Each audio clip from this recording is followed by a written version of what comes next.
Pronto. Oi, pessoal, boa tarde. Vamos começar a aula de hoje.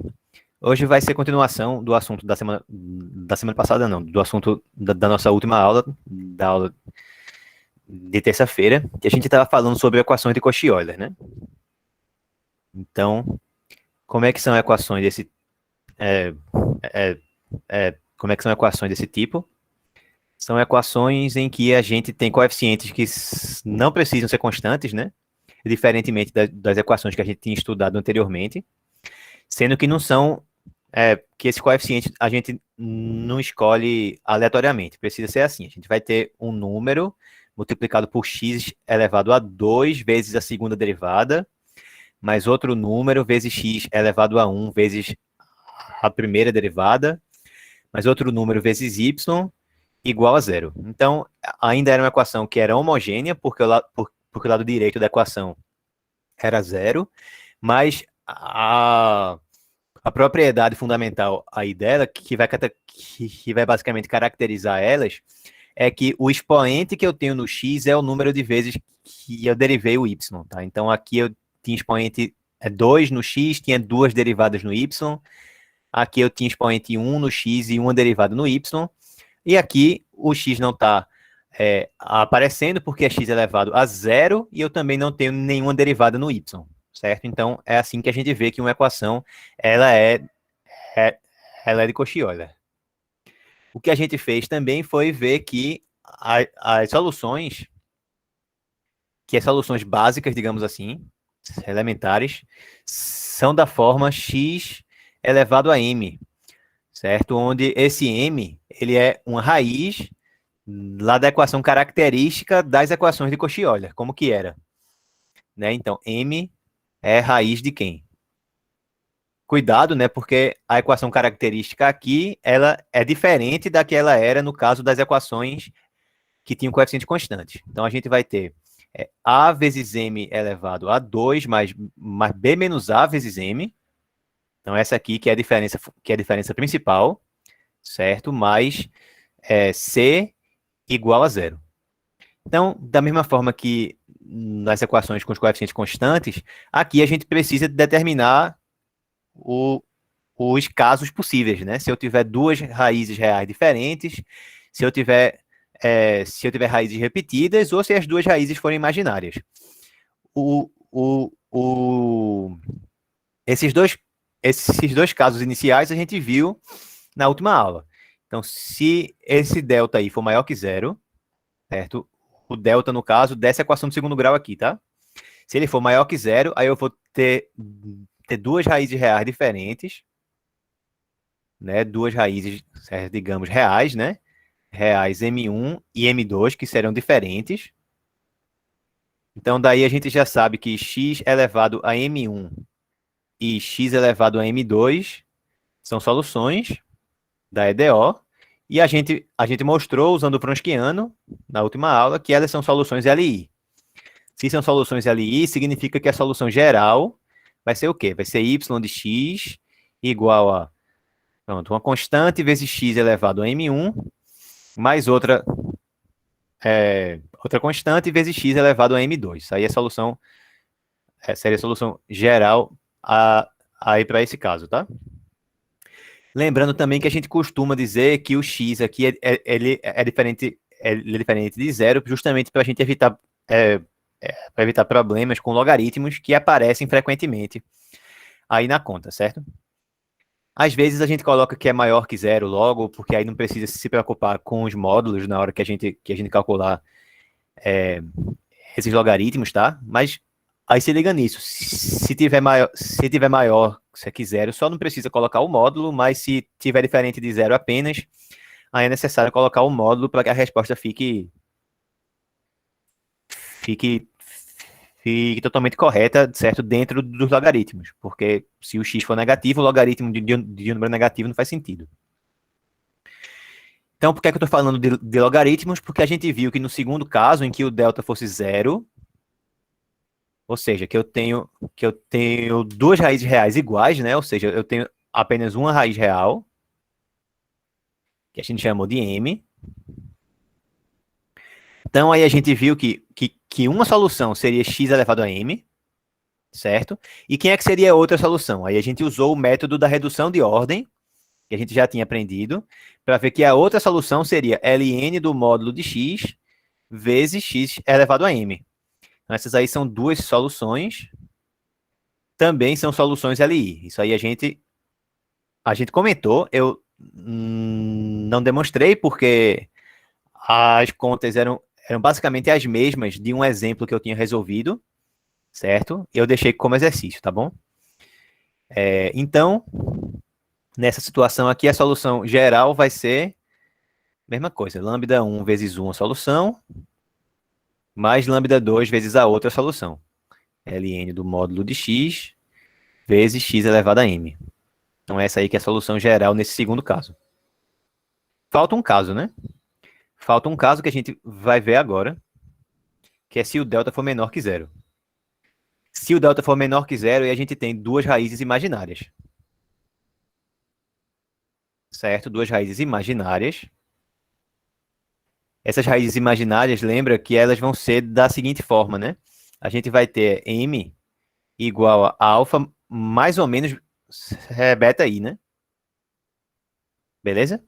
Esse alfa aí a gente disse que era a que era a parte real do número complexo. Beleza? E esse beta aí, tá? Certo? Apenas o beta. Aí a gente disse que ele seria a parte imaginária. Tá bom? Então vamos ver o que é que acontece nesse caso aqui. É o que a gente vai ver agora no início dessa aula. Pronto, vamos lá. Então, se a gente sabe, então, que se M1 igual a alfa mais beta i e M2 igual a alfa menos beta i são raízes da equação característica, então o que é que eu posso afirmar? Eu sei que eu tenho duas soluções aí. Então eu sei que Z1 igual a x elevado a M1, ou seja, alfa somado com beta i, e a Z2 igual a x elevado a outra raiz, que é alfa menos beta vezes i, são soluções da EDO. No caso, são soluções complexas, né? São soluções complexas da EDO. Mas é aquilo que eu tinha comentado antes. A gente começou com essa equação aí, que ela é dada apenas em termos de números reais, certo? Aqui em cima, o A é o número real, o X vai ser um número real, o Y vai ser uma função real. Então, eu quero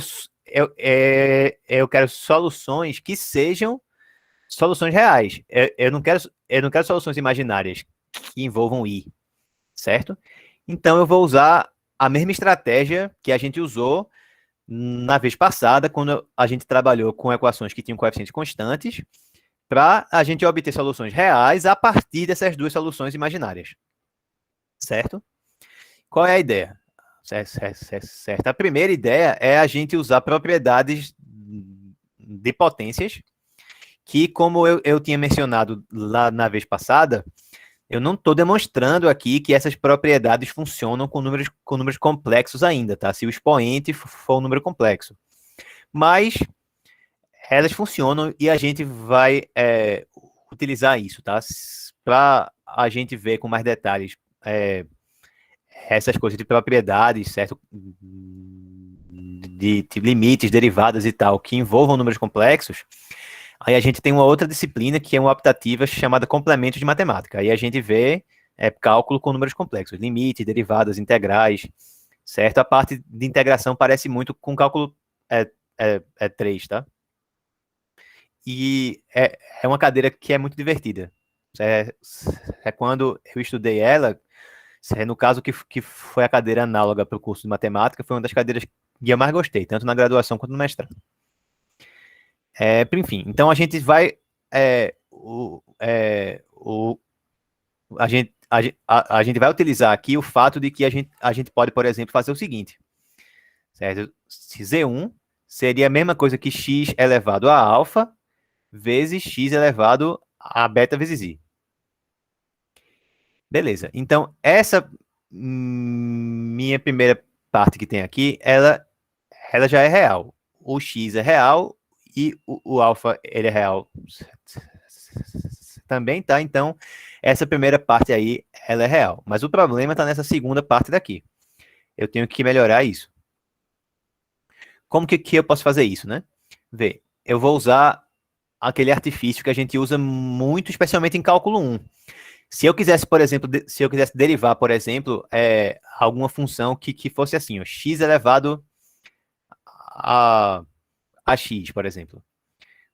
Não sei se vocês lembram ainda, mas qual seria o argumento que eu usaria para calcular a derivada disso? Eu iria aplicar a exponencial e o logaritmo, né? A gente iria escrever isso aqui da seguinte forma: E elevado a ln de x elevado a x. Né? Porque se eu tenho a base lá na minha exponencial e a mesma base lá no logaritmo, é como se simplificasse tudo e ficasse apenas o que a gente tem aqui. Certo? Sendo que desse jeito que está aí, ficou mais vantagem. Por quê? Porque esse x que está aqui em cima, ele pode passar aqui para frente multiplicando. E aí fica E elevado a x vezes ln de x. E aí a gente usa a regra da cadeia, tá? A regra do produto, certo? Para a gente calcular a derivada. É exatamente essa mesma ideia que eu vou utilizar aí, certo? Por quê? Porque na última aula não, né? Na aula retrasada, a gente viu que E elevado a I vezes θ era a mesma coisa que cosseno de θ mais I seno de θ. Ou seja, então se na minha exponencial, em que apareça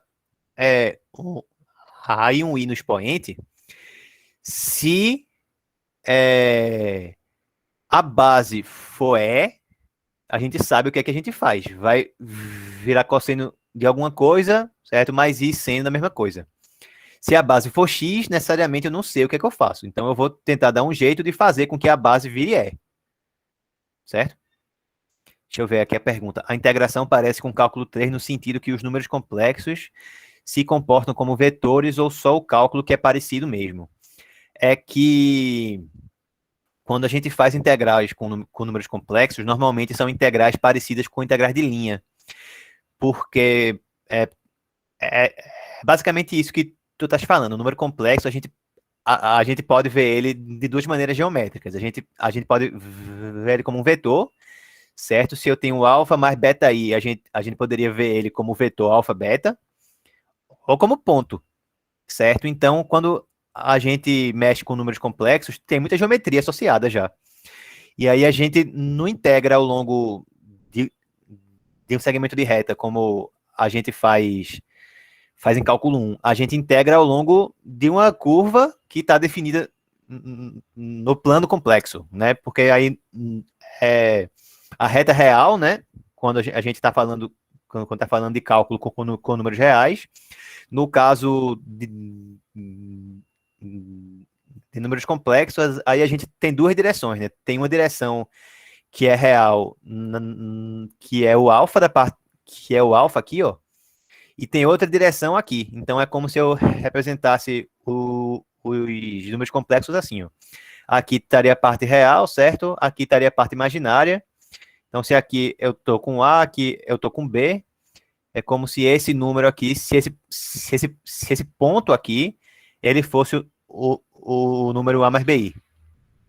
Tá? Então, ao invés de a gente integrar ao longo de um intervalo, a gente integra ao longo de uma linha, ao longo de uma curva. Então, termina que vira cálculo 3, certo?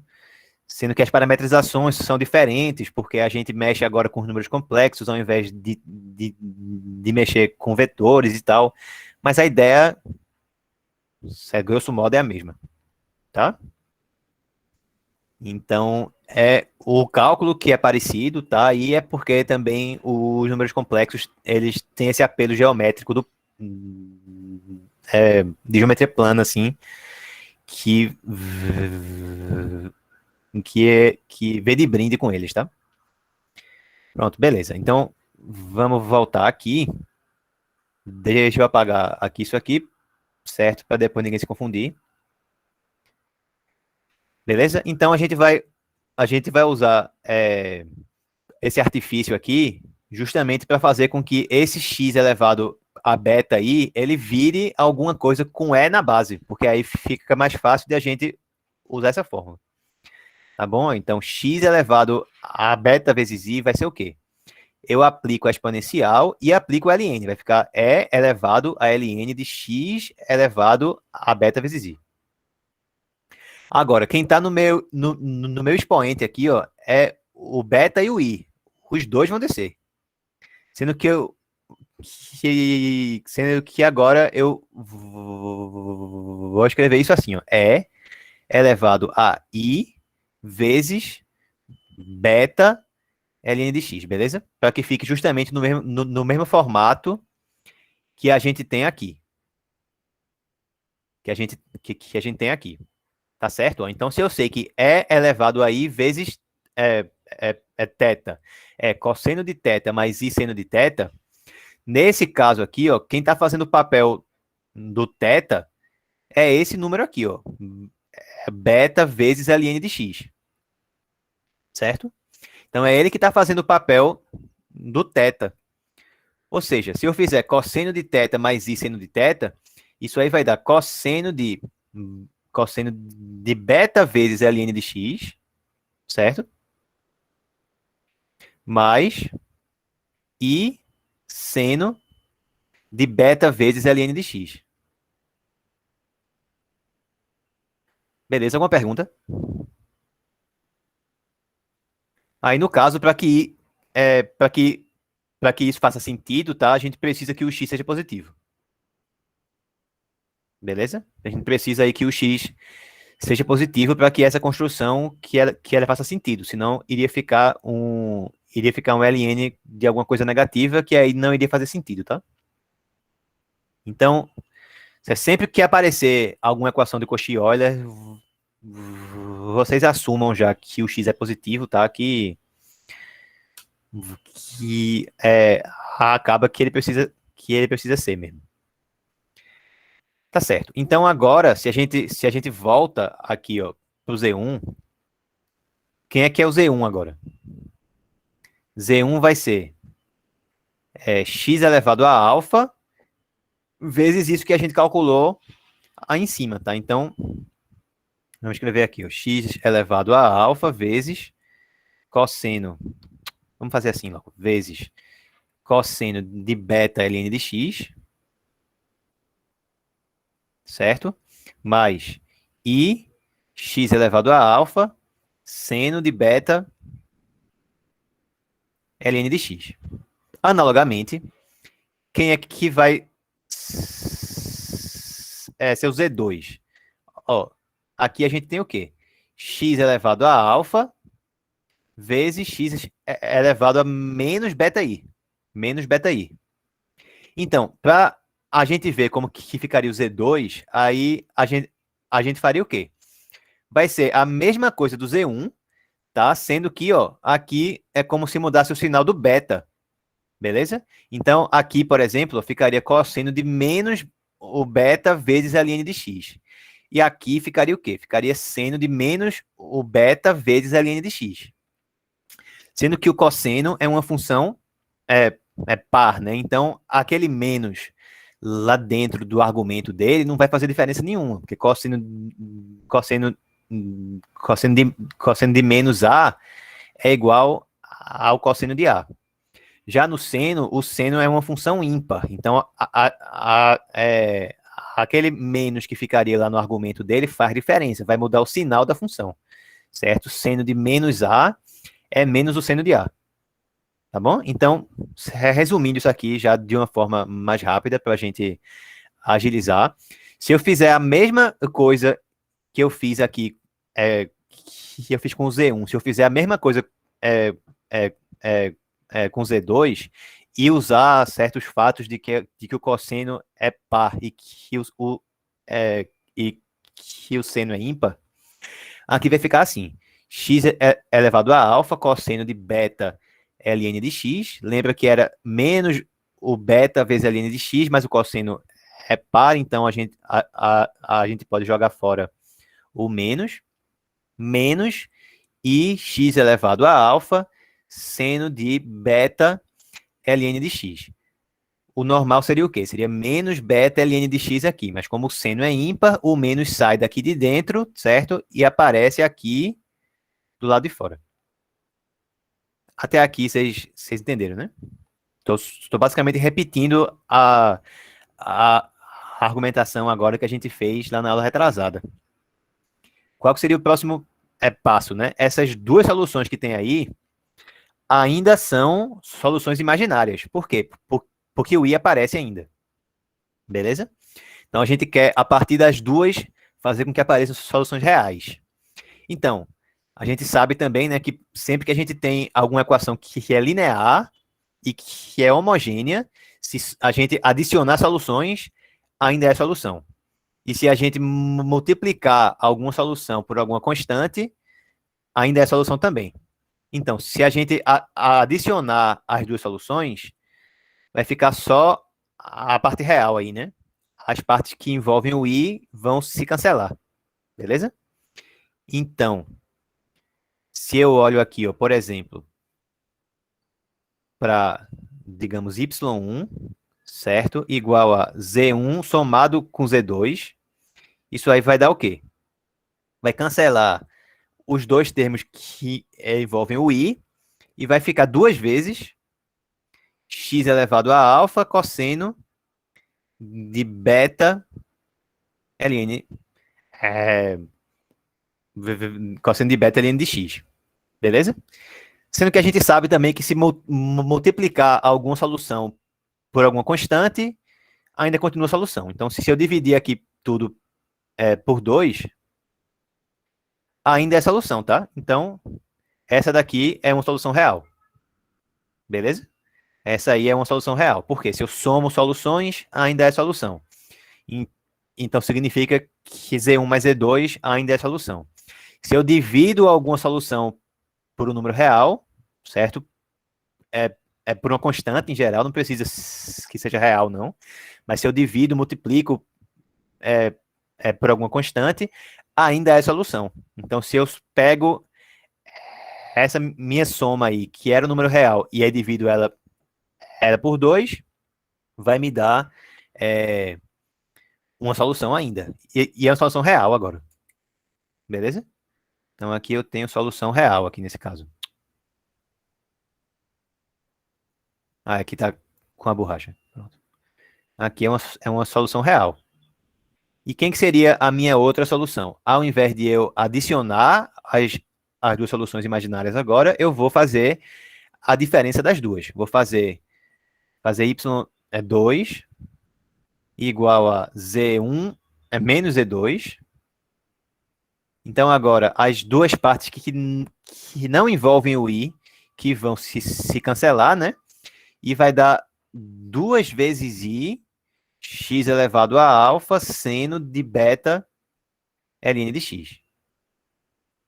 Então, eu ainda não estou gostando desse i aí, mas a gente sabe também, né? Se dividir por uma constante aqui, mesmo que essa constante seja imaginária ainda, continua sendo solução. Então, essa aqui agora, ela também é uma solução real. Beleza? Então, essas duas aí é que são as soluções reais da gente. Só falta ver que são LI, coisa que eu não vou demonstrar, certo? Não vou demonstrar, tá feito lá no material. É uma continha meio chata, longa, certo? Esse determinante fica gigante aí. Mas a ideia é essa, tá? Só é calcular esse determinante agora, certo? E pronto. Vocês entenderam?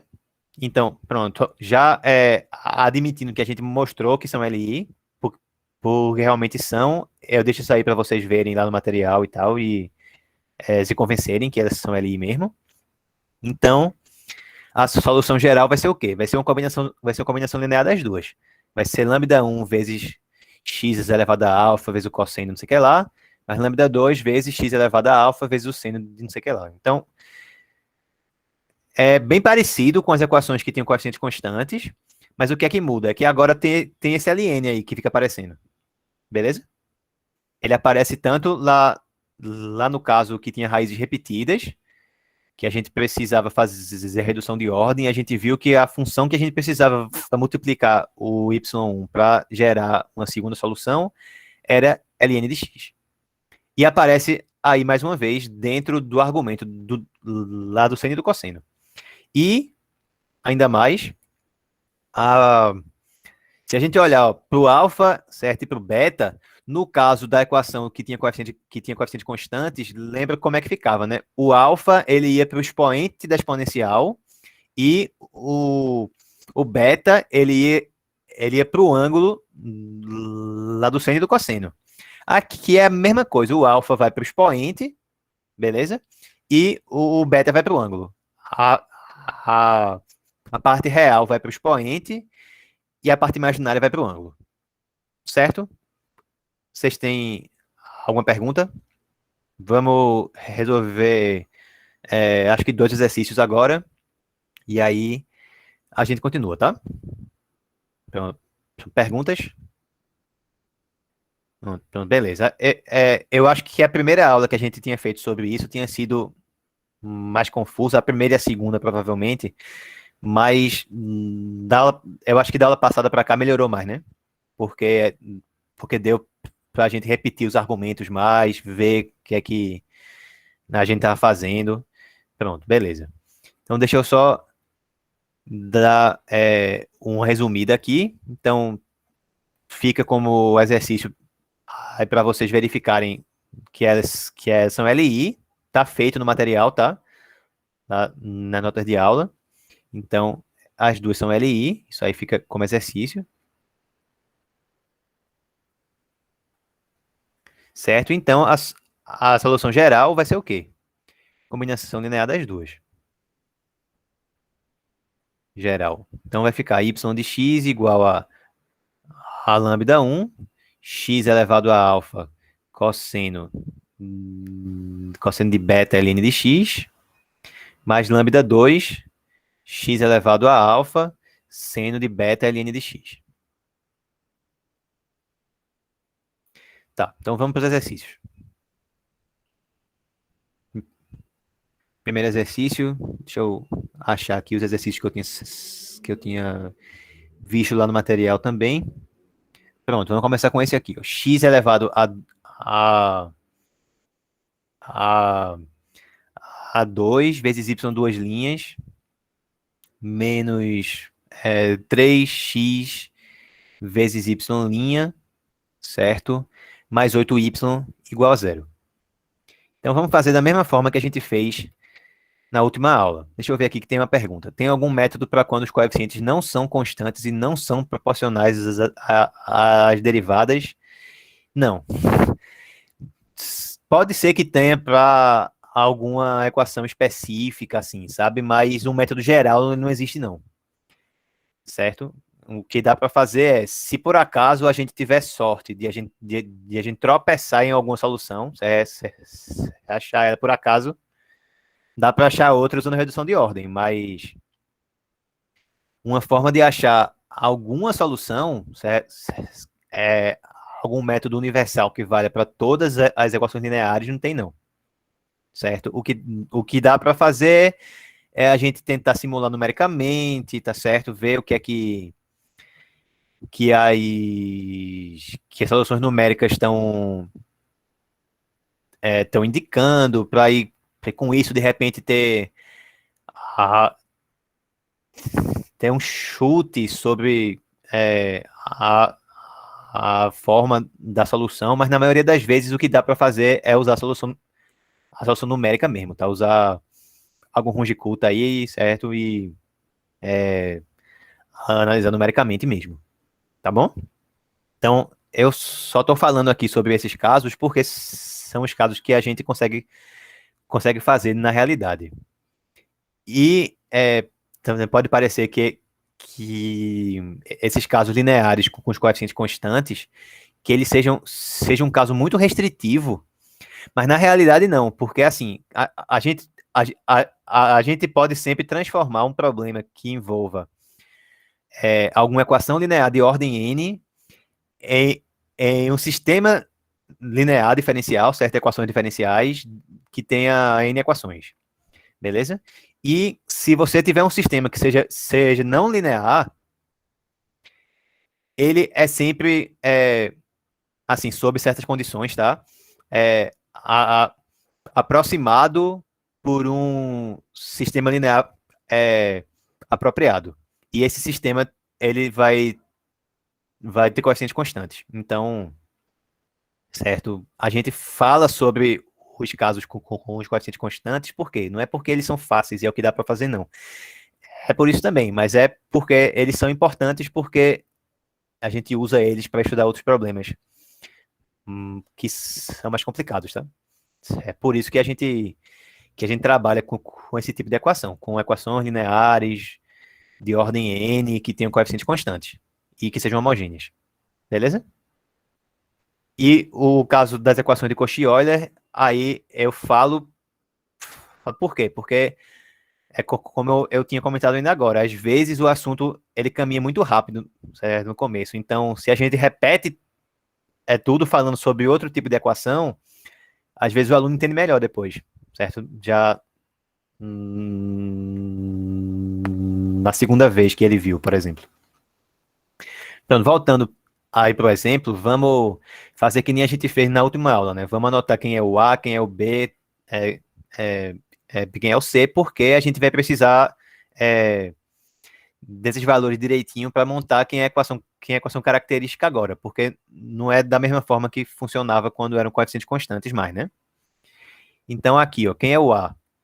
O A é 1, o B é menos 3 e é, é, e esse C, ele vale 8. Então, lembra que a equação característica é m elevado a 2, seria A vezes m elevado a 2, mais B menos A vezes m mais C igual a zero. Então, aqui, a equação característica, ela vai ser o quê? Vai ser m elevado a 2 mais aí eu tenho o B, que é menos 3, menos o A, que é 1. Então, fica menos 4. Tá? Deixa eu apagar aqui. Menos 4m mais C igual a zero. Ó, nesse caso, como a gente já sabe, né, que aqui as raízes vão ser imaginárias, porque, tipo, eu sei pelo menos, né, porque eu escolhi o exemplo é, para que desse isso, não vai dar para fazer por soma e produto. Se a gente tiver uma visão super avançada, assim, certa visão além do alcance, dá para ver quem são as raízes imaginárias, mas não é algo fácil de ver, certo? Eu mesmo não consigo é, ver de cabeça não aí. Então, é, é, é mais vantajoso a gente ir logo aí para a fórmula de Bhaskara, tá? Quem é o delta? B elevado a 2, que é 16, menos 4 vezes A vezes C. Então, 16 menos 32 dá menos 16. É só para variar um pouquinho, né? Que toda vez tá dando isso. Então, isso aí vai dar 16 vezes menos 1. Na hora de a gente tirar a raiz, vai ficar a raiz de 16, que é 4, vezes raiz de menos 1, que é I. Então, as raízes vão ser M igual a mais ou menos, ou B, né? Menos B, então é 4, mais ou menos a raiz de delta, mais ou menos é, é, 4i, sobre 2a. Então, deu 2, mais ou menos 2i. Ou seja, o alfa é 2 e o beta, ele também é 2. Pronto. Com isso, só é agora jogar na fórmula. A solução geral vai ser o quê? Só é a gente olhar para o que tem ali em cima. Vai ficar y de x igual a lambda 1, x elevado a alfa, que é 2, cosseno de beta, que é 2 também, ln de x, mais lambda 2, x elevado a alfa, seno de beta, ln de x. Acabou. Certo? Só é achar quem é o alfa, quem é o beta e aí jogar na fórmula. Enfim, beleza? Por que que eu estou passando tanto tempo falando sobre equações homogêneas aqui? Porque quando a gente for falar sobre equações não homogêneas a partir é, é, é, de daqui a pouco, a gente vai precisar das equações homogêneas para resolver as equações não homogêneas, certo? Certo, essa é a ideia. Vamos ver mais um exemplo.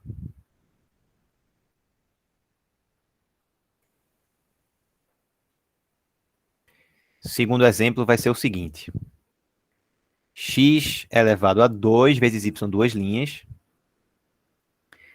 menos 5xy' mais 13y igual a zero. Então, aqui agora, o A é 1, mais uma vez. O B vale menos 5. E o C vale 13. Então, a equação característica vai ser o quê? Vai ser m elevado a 2 mais B menos A, né? Então, menos 5 menos 1 ficou menos 6. Menos 6 vezes m mais C igual a zero. Então, de novo, vamos lá para a fórmula de Bhaskara. Quem é que vai ser quem é que é o delta? B elevado a 2, então fica 36, menos 4 vezes A, que é 1, vezes C, que é 13. Pronto, 4 vezes 13 vai dar 52, né? Então, 36 menos 52 deu menos 16 de novo, para variar. Isso é coincidência, tá? Então, mesma ideia, 16 vezes menos 1, na hora de montar as raízes vai ficar menos B, 6, mais ou menos a raiz de delta, que vai ser 4 vezes I, sobre 2A. Então, ficou 3 mais ou menos 2I. Aí, o alfa é 3 e esse pio beta é 2. Aí, só é jogar na fórmula de novo. Solução geral aqui vai ficar y de x igual a lambda 1, x elevado a alfa, cosseno de beta x, desculpa, beta ln de x, mais lambda 2, x elevado a alfa, seno de beta ln de x. E, enfim. Alguma pergunta, pessoal? Posso passar adiante aqui? Porque com isso a gente encerra a parte de equações homogêneas, tá? A gente vai começar agora a falar sobre equações não homogêneas. Então, a diferença principal é que no canto que tem esses zeros sempre aí, vai ter alguma coisa que não vai ser zero, tá? Vai ser uma constante ou vai ser uma função, tanto faz. O que importa é que seja diferente de zero. Tá bom? Mas ainda vai ser uma equação linear. Então, a gente ainda vai ter que ter alguma combinação linear de y, da derivada, certo? E da segunda derivada. Tá? Então, vamos aqui falar agora sobre equações não homogêneas, mas ainda lineares, certo? E de segunda ordem.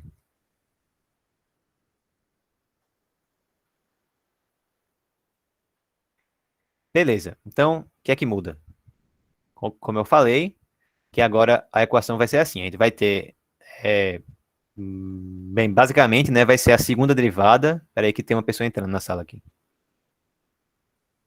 A gente vai ter a segunda derivada mais alguma função aqui, vezes y', mais uma outra função aqui, vezes o y, igual a alguma função aqui.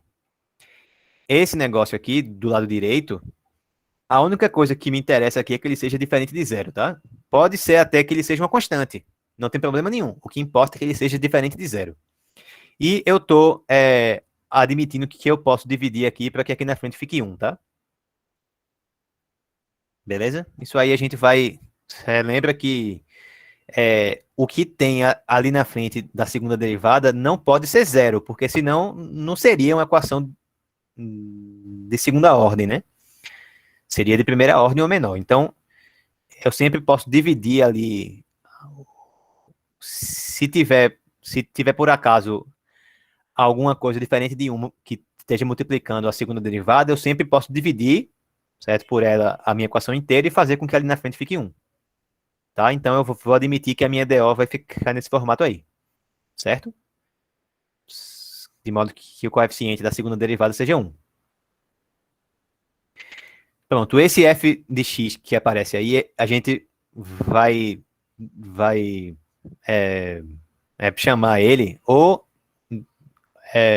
de parte não homogênea da equação, certo? F de x a gente vai chamar de parte não homogênea.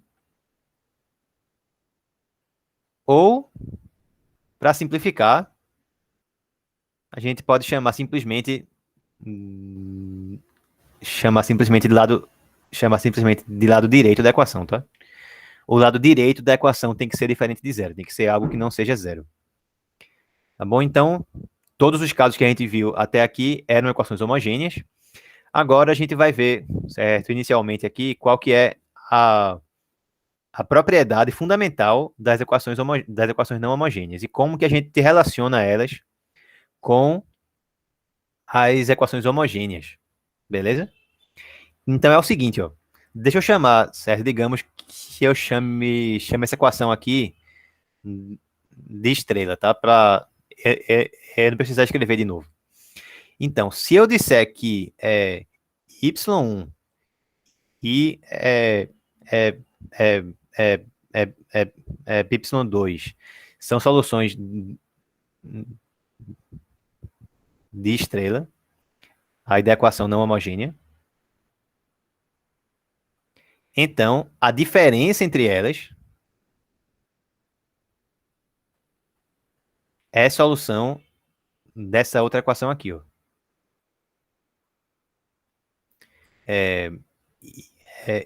Y, duas linhas, mais P de x vezes Y', mais Q de x vezes Y. Até aqui não mudou nada, né? O que muda é o lado de cá. É zero. Certo? Então, vamos resumir. Vamos repetir.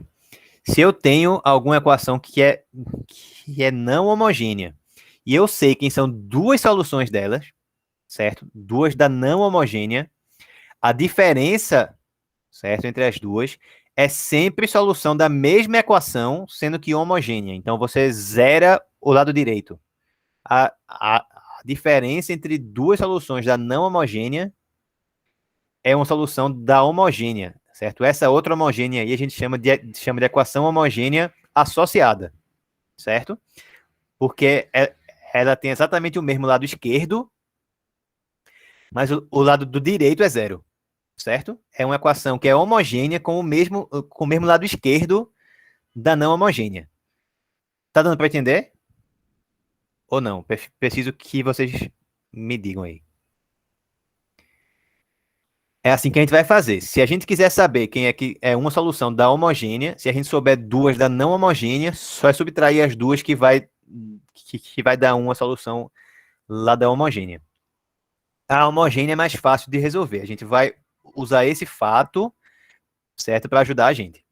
Mas antes de a gente ver como que a gente usa, certo, essa propriedade aí para resolver a não homogênea, porque do jeito que está aparecendo aqui, está parecendo que a gente vai usar a não homogênea para resolver a homogênea, mas isso aí não teria muito sentido, porque a homogênea ela é mais fácil de resolver, certo? A ideia é usar a homogênea para resolver a não homogênea.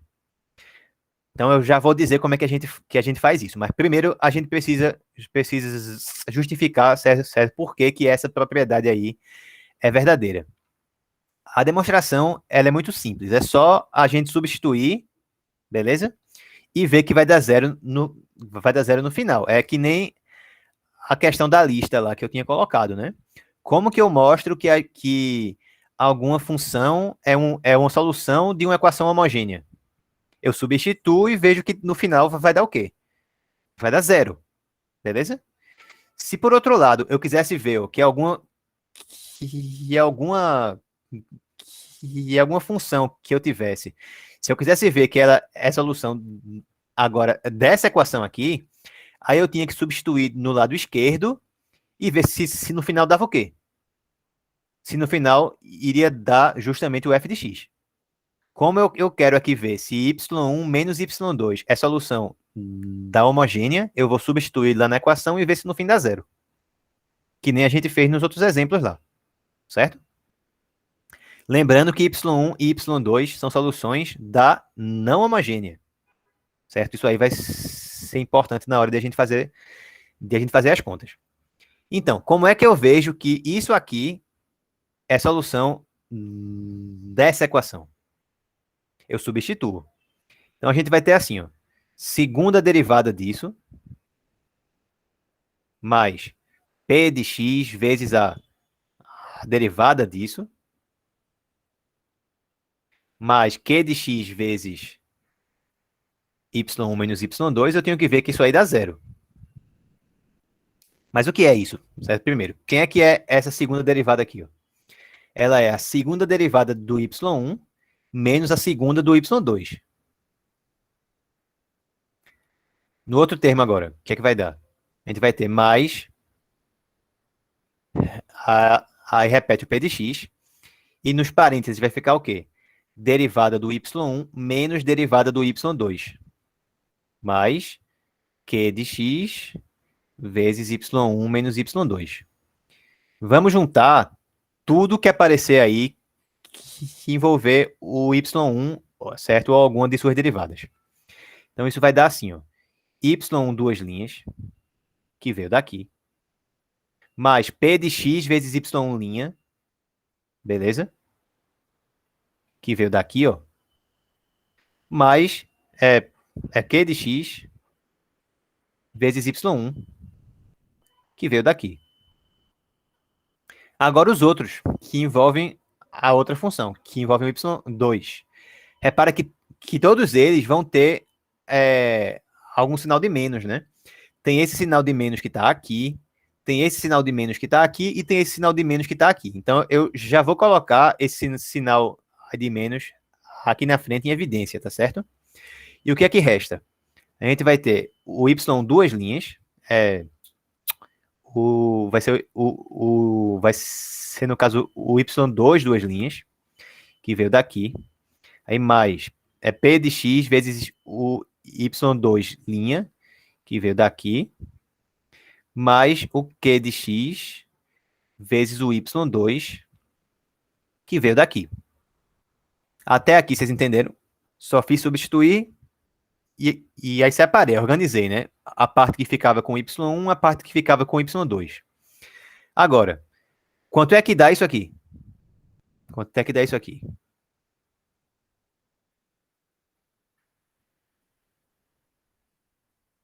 Ó, se eu olhar para esse y1, ele é solução de que equação? É solução da equação estrela, né? Se é solução da equação estrela, então quando a gente substituir o y por y1 na equação estrela, vai dar o quê? Não vai ser zero que vai dar não, tá? Vai dar f de x. Beleza? Vai dar f de x. Por quê? Porque y1 é solução da equação lá da equação estrela, que é a equação que é não homogênea. Então vai dar f de x. Então aqui dá f de x. Pelo mesmo motivo, aqui também dá f de x. Porque y2 é solução da mesma equação. Beleza? Então deu f de x menos f de x. Dá zero agora. Agora dá zero. Certo? Ou seja, ó, eu substituí isso aqui nessa equação e deu zero. Quer dizer o quê? Que esse negócio aqui é solução realmente. Alguma dúvida? Certo? Guarda isso aí então, tá? Se eu tenho duas soluções de uma equação que é não homogênea, a diferença entre elas é uma solução da equação homogênea associada. Deixa eu escrever esse nome aqui para ficar na tela, né? Então, essa aqui a gente chama de EDO homogênea associada. Beleza, pessoal? Beleza. Então, vê que isso aí simplifica muito a vida da gente, tá? Porque até aqui, o que é que a gente precisava fazer? A gente precisava saber quem eram todas as soluções lá da equação não homogênea. Mas agora eu vou mostrar para vocês que basta a gente descobrir quem é que é uma solução lá da equação não homogênea, o que facilita muito a vida, tá? Ao invés de ter que saber quem são todas, se eu souber quem é uma, eu já sei quem são todas elas. Certo? Então vamos fazer o seguinte aqui, ó. Beleza, então vamos fazer duas suposições. Então, certo, a primeira suposição vai ser a seguinte. É, digamos que y1 e o e, e, e, e, e o y2 é um conjunto LI, ou um conjunto fundamental, na mesma coisa, de soluções da equação homogênea associada, tá? Então, de y duas linhas mais p de x, y' mais q de x vezes y igual a zero. Certo? O que é que isso quer dizer, então? Que qualquer solução da equação homogênea associada vai ser combinação linear das duas soluções aí, que são LI. Segunda suposição. Vamos supor que a gente sabe quem é uma solução lá da equação não homogênea. Então, digamos que yp, certo? É uma solução específica, tá? Certo? É uma solução lá que a gente achou, certo? Que de alguma forma a gente descobriu que é solução. Então, é uma solução que a gente chama solução particular, por isso que tem aquele pezinho ali. É uma solução particular da não homogênea. Então, de y duas linhas mais p de x y' mais q de x vezes y igual a f de x. Então, são duas suposições, tá? Então, é que a gente sabe resolver a homogênea associada e que a gente sabe quem é uma solução da não homogênea. Então, vamos pensar assim, ó. Você imagina que a gente tem agora uma outra solução arbitrária, genérica, da não homogênea, certo? Então, se y é uma solução qualquer da não homogênea, beleza? É uma solução qualquer aqui dessa minha segunda equação, y duas linhas mais p de x, y' mais q de x, y igual a f de x. Então, essa aqui e essa aqui são duas soluções da não homogênea. Pelo que a gente acabou de ver, a diferença entre elas é solução da homogênea associada. Beleza? Então, se a diferença entre elas é solução da homogênea associada, então ela vai ser combinação linear de y1 e de y2. Estão acompanhando? Beleza. Então, vamos continuar aqui. Ó. Então, y menos yp é solução, certo? De y duas linhas mais p de x, y' mais q de x, y igual a zero da homogênea associada. Então, se a solução dessa aqui quer dizer o quê? Que y menos yp é o quê? Combinação linear de y1 e de y2. Só que aí, repara, essa y aqui, ela é uma solução genérica, é uma solução que é arbitrária. Se a gente isolar ela, o que a gente tá dizendo, basicamente? Que qualquer solução que a gente pegar vai ser o quê? Vai ser uma combinação linear lá de y1 e de y2, mais uma solução particular. Certo? Então, ó, a solução geral da não homogênea vai ser a seguinte, ó. Vai ser y de x igual a... y de x não, vamos colocar y só. Vai ser y igual a lambda 1 vezes y1 mais lambda 2 vezes y2 mais y é p. Deixa eu colocar maiúsculo aqui. É para ficar tudo com a mesma notação, tá? Então, o que é que eu estou dizendo? Qualquer solução que a gente pegar, isso aqui é, é qualquer solução da não homogênea. Certo? Da não homogênea. Como que a gente acha ela? A gente vai precisar da solução geral da homogênea associada mais uma solução mais uma solução específica, certo? Particular da não homogênea.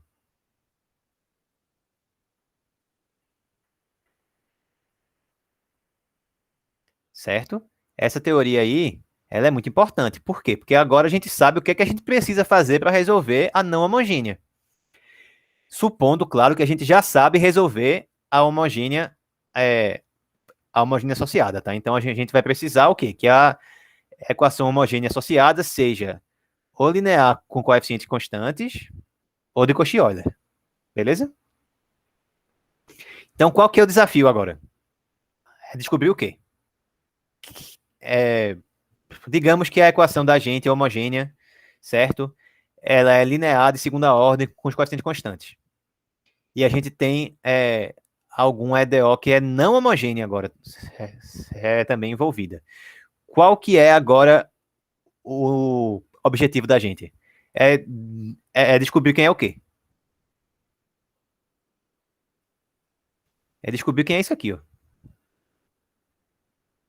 Se a gente descobrir quem é que é isso, acabou. Porque é só a gente somar com a solução geral da homogênea. Certo? Às vezes, a gente escreve assim, ó. Y é igual a YH mais Y é P. Certo? Onde aqui seria a solução geral da não homogênea. Aqui seria a solução geral da homogênea. E aqui seria a solução particular da não homogênea. Em geral, né, nos casos que a gente vai estudar, a gente já sabe como é que acha isso aqui, falta achar isso aqui. Então, a gente vai ter duas estratégias para determinar quem é esse YP. Aqui a gente vai trabalhar ainda agora nesse final da aula de hoje e na semana que vem, é chamada de método dos coeficientes a determinar. E aqui a gente vai ver lá na semana seguinte, é chamada de método da variação dos parâmetros, ou método da variação das constantes. Certo? E aí depois, lá quando a gente estiver falando sobre a transformada de Laplace, aí a gente vai ter vai ser mais um método para a gente resolver, certo? Equações que envolvam, que sejam não homogêneas, mas vai ter que ser relacionada com algum PVI, tá? Vai ter que ser PVI. Os métodos que a gente vai trabalhar agora, eles servem para a gente achar quem é a solução geral. Não precisa necessariamente ter algum problema de valor inicial, não. Se tiver, o que é que eu faço? Eu resolvo a solução geral e depois imponho as condições iniciais para achar quem são as minhas constantes, tá certo? Alguma dúvida sobre essa parte aqui? O que é que eu tenho que fazer, então, para resolver qualquer equação não homogênea? Achar a solução geral da equação homogênea associada.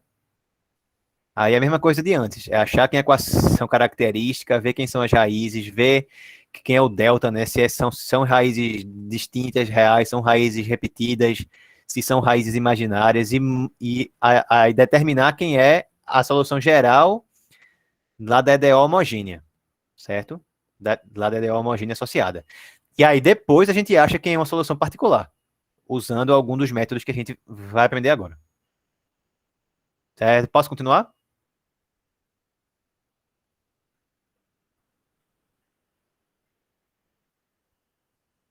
Beleza. Então, ó, vão ser dois métodos que a gente vai estudar, como eu tinha falado. Cada método tem as suas vantagens e as suas desvantagens, tá?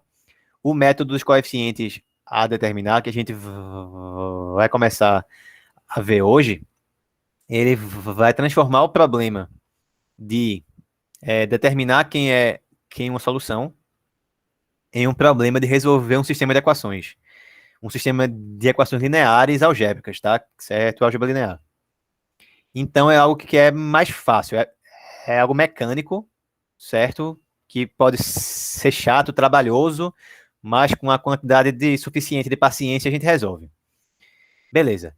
Então, esse método, ele tem essa vantagem porque ele é fácil de executar. Qual que é a desvantagem dele? É que ele não funciona com qualquer lado direito, não, tá?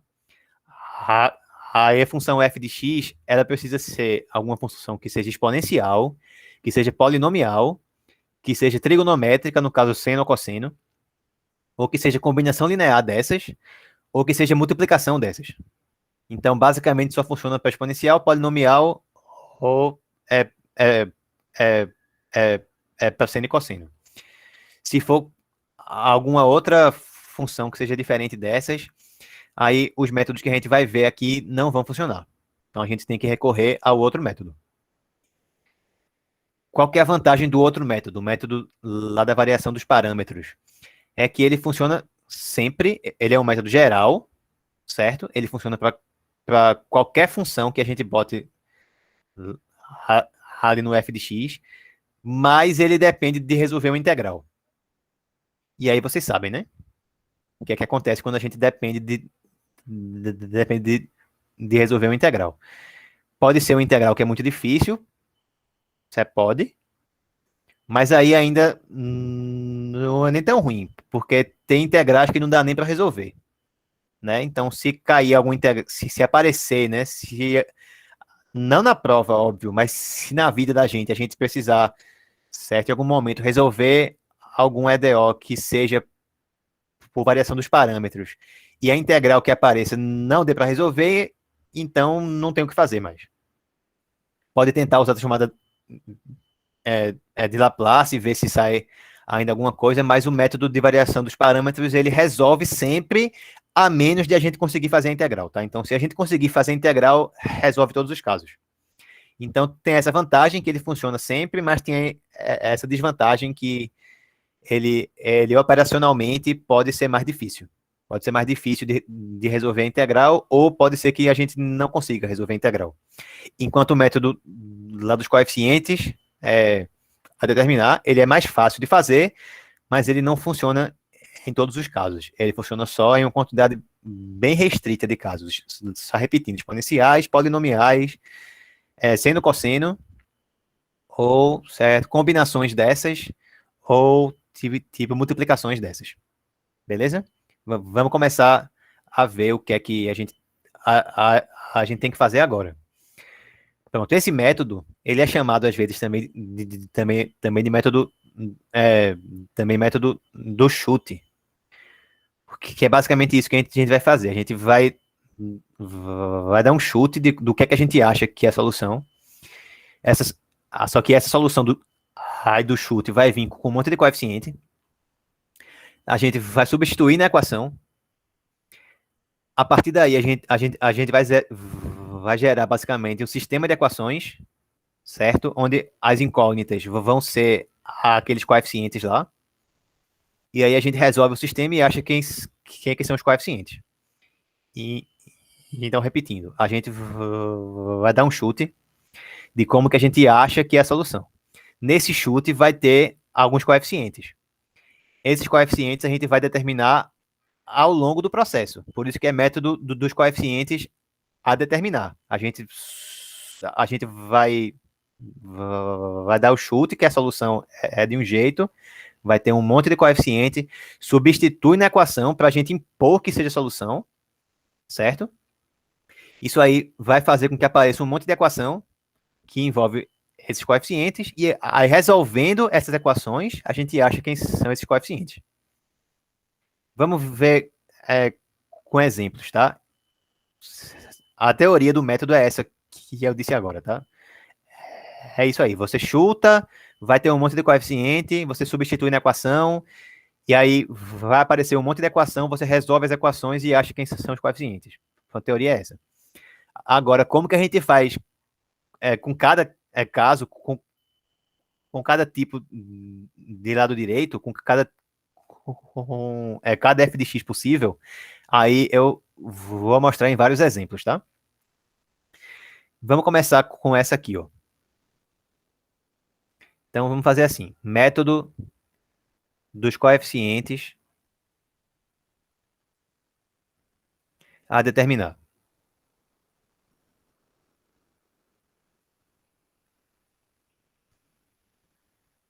Beleza?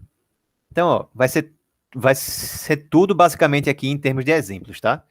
Eu vou fazer, certo, essa aula, a próxima e a outra, basicamente vai ser só exercício. Então, deixa eu ver aqui um exemplo para a gente começar. Sim, aí um detalhe, tá? Lembra que sempre a gente vai precisar determinar qual é a solução da equação homogênea associada, tá? Então, eu vou escolher as minhas equações dos exemplos sempre com o mesmo lado esquerdo, tá certo? Para que a equação homogênea associada seja sempre a mesma. Porque aí poupa trabalho de todas as vezes ter que ficar resolvendo a equação homogênea associada, beleza? Já que agora o que a gente está querendo aprender é como que resolve a não homogênea, como que acha quem é o YP, como que acha quem é a solução particular, certo? Então, as partes do lado esquerdo vão ser sempre as mesmas. Deixa eu ver aqui qual é o primeiro exemplo. Ó, vamos pegar aqui, ó. Exemplo. Vai ser y duas linhas, aí menos 5y linha, mais 6y, certo? Igual a é, é, é, igual aqui a 5x mais 1. Então, primeira coisa, resolver a equação homogênea associada. O que equação é essa? Vamos fazer rapidinho isso aqui. A gente vai ter, ó, y duas linhas menos 5y' mais 6 vezes y, igual a zero. A equação característica vai ser o quê? R elevado a 2 menos 5R mais 6 igual a zero. Aqui eu tô com equações com os coeficientes constantes, né? Então é que nem a gente fazia lá no início, lá nas aulas que a gente viu na semana passada. Quais são as raízes aqui? Para ir mais rápido, dois números que somados vão dar 5, tá? E que multiplicados vão dar 6. Então vai ser 2 e 3. O R1 igual a 2, R2 igual a 3. Se quiser fazer Bhaskara, fica à vontade, tá certo? Eu só estou fazendo assim para ir mais rápido, para a gente se concentrar mesmo na parte do YP, tá certo? Que agora é a parte mais importante. Então, o YH, que é a solução da equação homogênea associada, vai ser o quê? Lambda 1 é elevado a 2 vezes x, mais lambda 2 é elevado a 3 vezes x.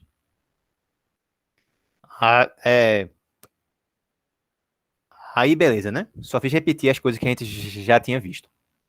Agora, vamos olhar lá para a equação não homogênea mesmo. Vê, eu quero que o meu lado direito, certo? Depois que a gente substituir aí na equação, que a gente substituir tudo, derivar, certo? E subtrair ou menos 5 vezes a derivada, mais 6 vezes a função, d igual a 5x mais 1. Aí, vamos pensar. Se o y aí, ele for, por exemplo, um exponencial, tem alguma esperança que o resultado seja 5x mais 1, depois que eu substituir? Você tem ou não tem? Não tem, né? Porque a exponencial vai ter que ficar até o final, porque as derivadas dela vão ser elas mesmas. Então não tem o que fazer. Se envolver algum seno, por exemplo, aí também, né? Quando eu fizer uma derivada, vai é, aparecer um cosseno. Se eu fizer a segunda derivada, volto para o seno, menos o seno, no caso, mas volta para o seno, tá? Então eu vou ficar com senos e cossenos do lado esquerdo, do lado direito vai ter que ficar um polinômio. Então não dá. Para que tenha alguma chance disso funcionar, o y vai precisar ser o quê? Se eu quero que o lado direito dê um polinômio, aí o y vai precisar que seja o quê? Vai ter precisar ser outro polinômio, né? Vai precisar ser outro polinômio. Então eu vou supor que o y é p, né? Que é a solução particular, que vou supor que ela é um polinômio, tá? Basicamente a ideia vai ser essa. A gente vai supor que o yp ele é da mesma forma, certo? Que o lado direito, que é a parte não homogênea. Então, se o lado direito for um exponencial, eu vou supor que o yp é um exponencial. Se o lado direito for uma função trigonométrica, for tipo seno ou cosseno, eu vou supor que o yp ele também vai ter algum seno e um cosseno certo envolvidos lá.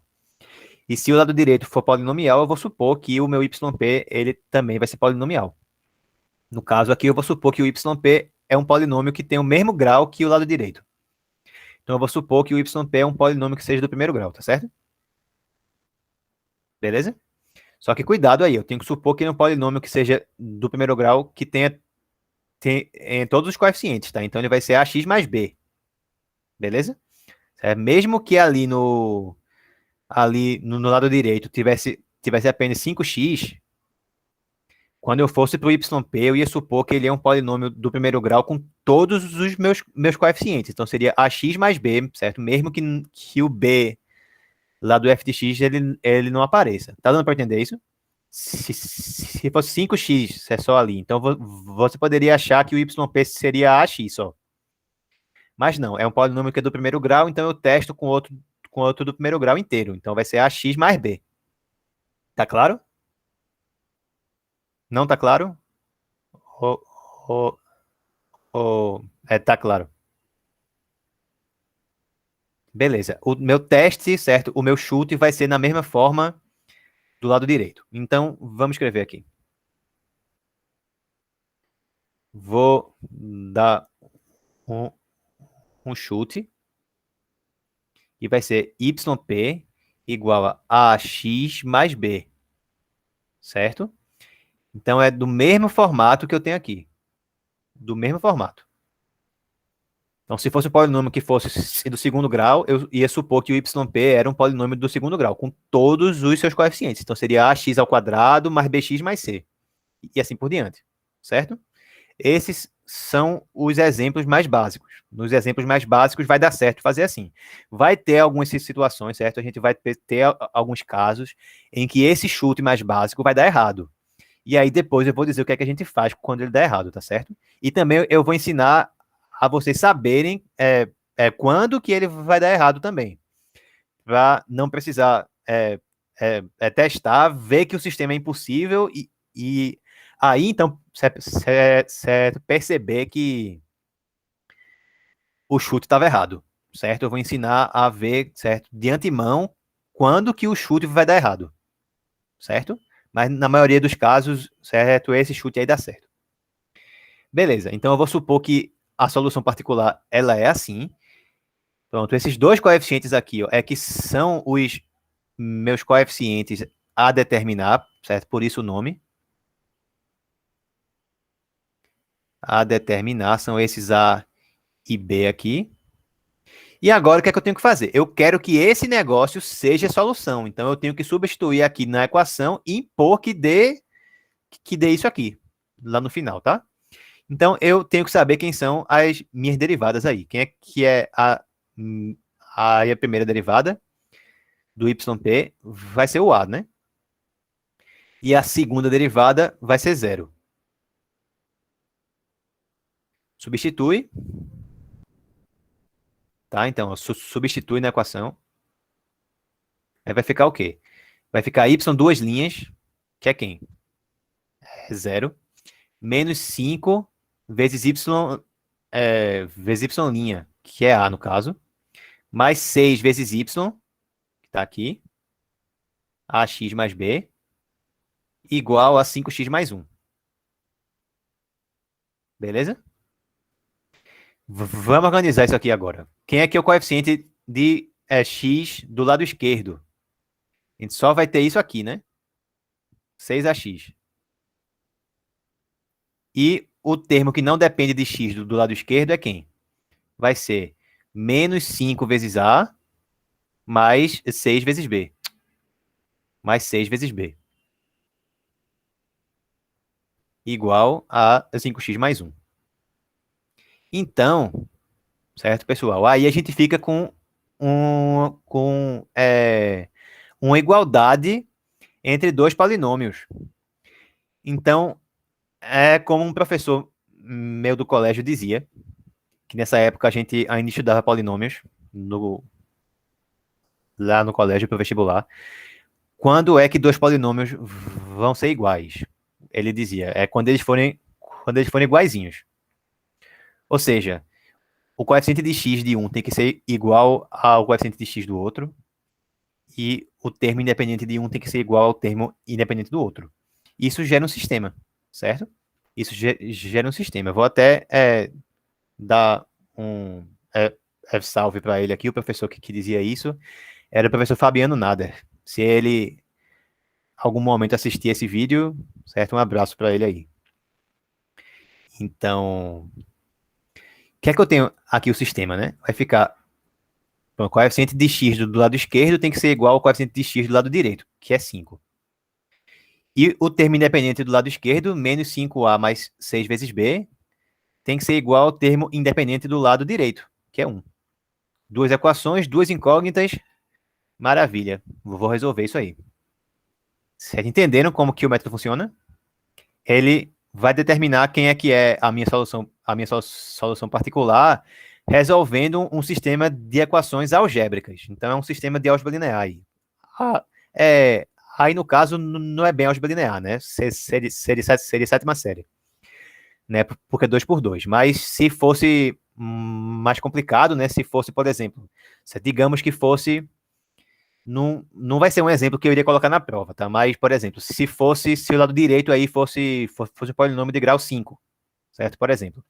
Então, a gente iria supor que o chute era um polinômio que tivesse grau 5 também. Beleza? Na hora que a gente substituísse, aí o que é que ia ficar? A gente iria... Aí a gente iria igualar o coeficiente de x à quinta do lado esquerdo com o de x à quinta do lado direito. O de x à quarta do lado esquerdo com o mesmo do lado direito. E assim por diante. Aí iria ficar um monte de equação com um monte de incógnita. Mas sempre o número de equações seria o número de incógnitas. Aí resolve, certo? Com exceção de alguns casos que não dá para resolver. Mas eu vou dizer como é que faz quando acontecer isso, tá? E também eu vou dizer, como eu tinha falado, eu vou dizer como a gente pode perceber que vai dar errado antes de resolver, que aí ajuda muito, né? Você não vai precisar a gente resolver para ver que dá errado. A gente já sabe que dá errado antes. Pronto, agora é só resolver aqui. Vamos lá. Então, a gente já sabe que o A vai ser 5 sobre 6. Certo? E então, quem é que vai ser o B, né? 6B vai ser 1 mais 5 vezes A. Então, fica mais 25 sobre 6. Certo? 1 é a mesma coisa que 6 sobre 6. Então, vai ficar 31 sobre 6. E aí o B vai ser o quê? Vai ser 31 sobre 36. Agora acabou. Quem é que é o YP? YP é A, 5 sextos vezes X, mais B, mais 31 sobre 36. Quem é a minha solução geral? Solução geral da equação não homogênea é quem? É Y igual a YH mais YP. Se na lista, na prova, enfim, você já tiver dito quem é que é o YH e quem que é o YP, se escrever assim já é suficiente, tá? Não precisa escrever de novo tudo, não. Beleza? Mas se quiser escrever tudo, quem é que seria o Y aí da solução geral da não homogênea? Seria o YH, que é lambda 1 vezes E a 2x mais lambda 2 vezes E a, a, a 3x, mais o YP, que é 5 sextos vezes x mais 31 sobre 36. Beleza? Beleza, beleza, beleza ou não?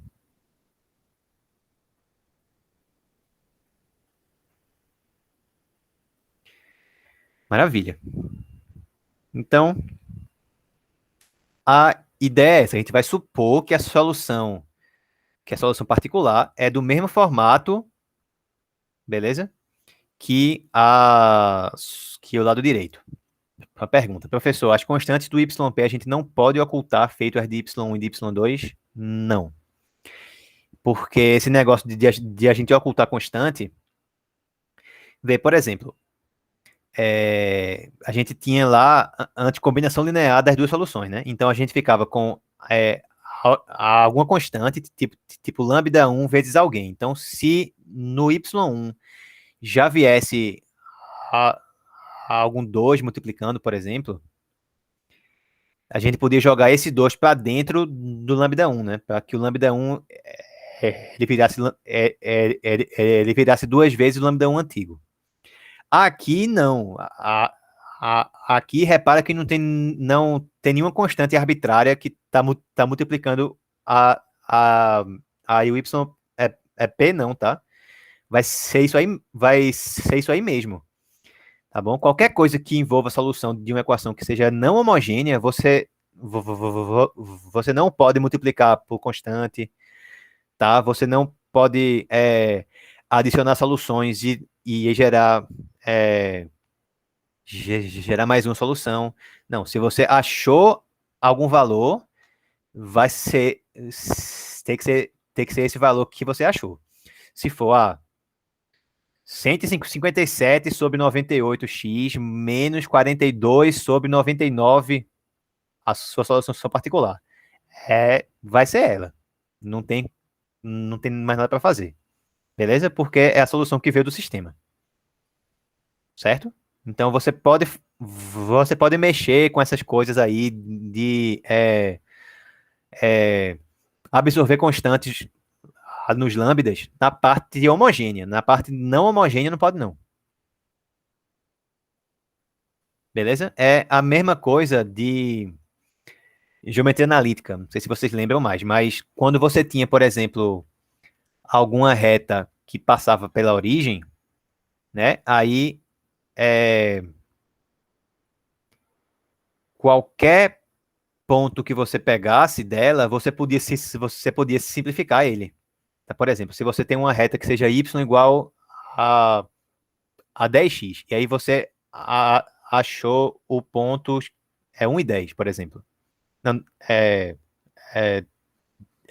é 2 e 20, por exemplo. 2 e 20.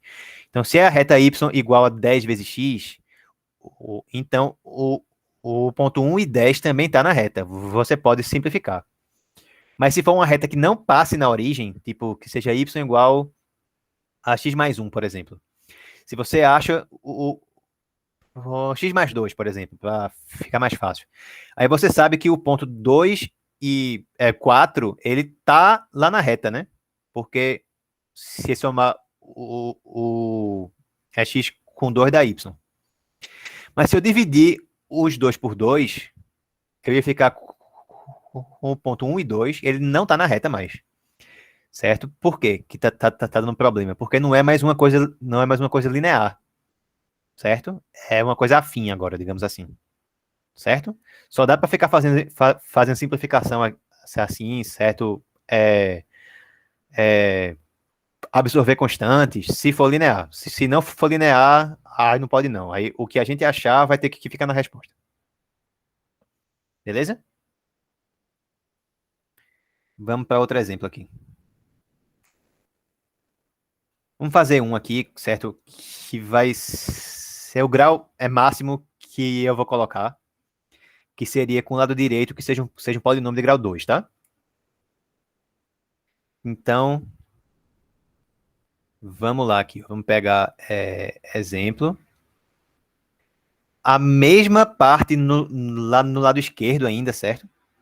Justamente para não precisar fica todas as vezes achando que a solução lá da equação homogênea é associada. Então, y duas linhas menos 5y' mais 6 vezes y, mesma coisa de antes, só que agora do lado direito vai ser x elevado a 2, certo? Então, eu ainda sei aqui, né, que o YH é a mesma coisa que eu tinha antes. Então, lambda 1 é elevado a 2 vezes x, mais lambda 2 é elevado a, a,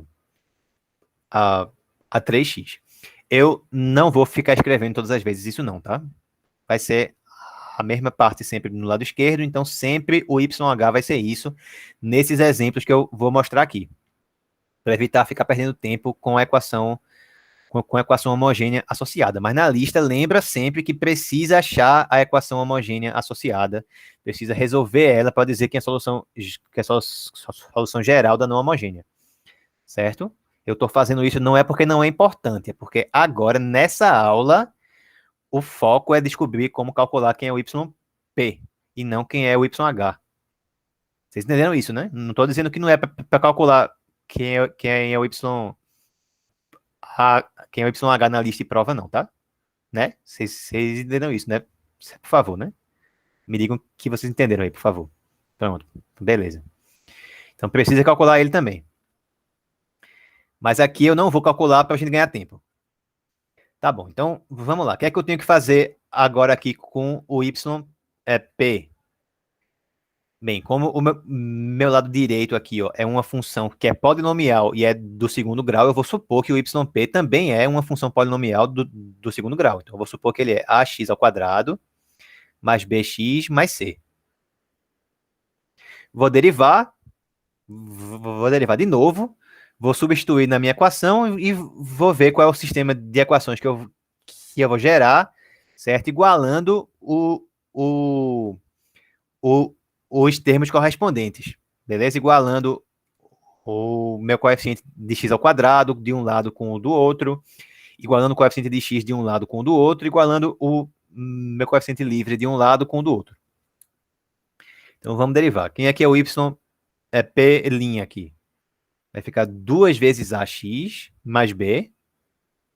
E o y é, p, é duas linhas, aí vai ser 2a simplesmente. Beleza, né? Pronto. Substituindo, então a gente vai ficar assim. Tá aqui, substituindo. Vai ficar 2 vezes A, que é o y duas linhas, menos 5y'. Então, 5 vezes 2ax mais b, mais 6y. Então, mais 6 vezes ax ao quadrado, mais bx mais c. Isso aí tem que dar igual a x elevado a 2. Então, vamos organizar agora, tá? Quem é que é o coeficiente de x elevado a 2 do lado esquerdo? Ele só aparece aqui, né? Então, vai ficar assim, 6a vezes x ao quadrado. Coeficiente agora de x do lado esquerdo. Aí ele aparece aqui, aparece aqui. Então fica menos 10a, certo? Mais, mais 6b, x. E o meu termo independente é quem? Vai ser 2a, que já tinha aqui, menos 5b, mais 6c. Igual a x ao quadrado, e aí para ficar mais fácil de ver, vai ser mais 0x, certo? Mais 0. Tá bom? Então o que é que eu vou fazer? Quem é o meu sistema? Primeira equação. Coeficiente de x elevado a 2 daqui com coeficiente de x elevado a 2 de cá. Certo? Segunda equação. Coeficiente de x do lado esquerdo, coeficiente de x do lado direito. Menos 10a mais 6b igual a zero. Terceira equação. Coeficiente livre do lado esquerdo com coeficiente livre do lado direito. 2a menos 5b mais 6c igual a zero. Agora é resolver. Sendo que é um sistema que ele tem três equações, três incógnitas, mas é um sistema amigável, né? Porque eu já acho quem é o A pela primeira equação, achando o A eu já acho quem é o B pela segunda, achando o A e o B eu já acho quem é o C pela terceira equação direto. Certo? Então é meio, é meio grande, mas é aquele negócio, né? Podia ser muito pior. Alguma dúvida até aqui?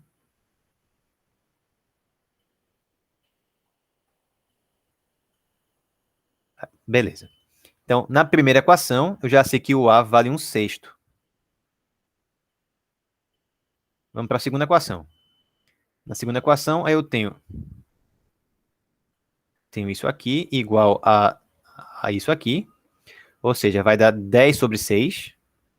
Então, o B vai ser 10 dividido por 36, que simplificando dá 5 sobre 18.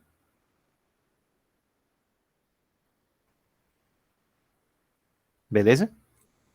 E na última equação, vai ficar 6C é menos 2A mais 5B. Beleza, menos 2 vezes A vai dar menos um terço, certo? Pronto. E o 5B vai dar mais 25 sobre 18. Se eu tirar o MMC, vai dar 18 aqui embaixo, certo? 18 por 3 dá 6, 6 vezes menos 1 dá menos 6. E aqui ficou 18 mesmo, né? Menos 6 mais 25 dá 19 sobre 18. Então o C é 19 sobre 18 vezes 6, que dá 108.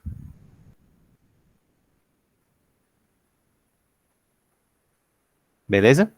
Então a gente já sabe aí, então, quem é que é o Y? É P. YP vai ser o A, é um sexto vezes o X elevado a 2, certo? Mais o B, então mais 5 sobre 18 vezes X, mais o C, então mais 19 sobre 108. Certo? Em todos, em todos os exemplos aqui agora, eu vou só dizer quem é o Y é P, tá certo? Mas aí se eu quisesse saber quem é o Y, que é a solução geral, só era fazer o quê? Só era somar com o YH. Certo, pessoal?